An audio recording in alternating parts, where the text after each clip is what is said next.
Hello pong muli sa inyong lahat. Kamusta na po kayo? Short video lamang po ito sapagkat last day na po namin dito sa Italia at pauwi na kami ng Vienna. On the way na po kami papuntang airport at inihatid pa rin po kami nila Ate Dulce at Kuya Ryan. Eto po at pababa na kami ng autobus at bumili na rin kami ng ticket para sa train papuntang airport. At after po naming makabili ay kailangan na rin po naming magpaalam sa kanila sapagkat nandyan na rin po yung train na aming sasakyan. Nung una po ay medyo malungkot si Ruben at si Stefano dahil magkakahiwalay na sila, ngunit bandang pahuli ay natanggap na rin nila na kailangan na talaga nila maghiwalay. After po ng ilang minuto na biyahe sa train ay heto po at nandito na kami sa airport.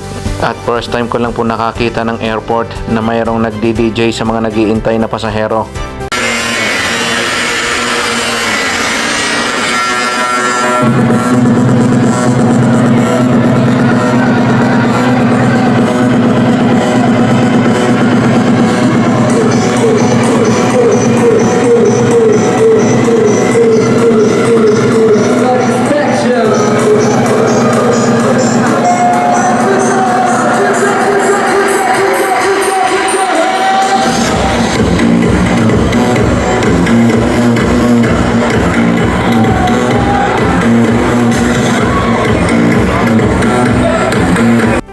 Ayun po at kaya siguro nila ginawa yun dahil marami pong delay na flight sa kadahilan ng masama po ang panahon.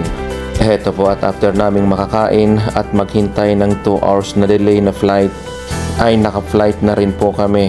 At ayan po ang bakasyon namin sa Italia. Maraming salamat pong muli and God bless sa ating lahat.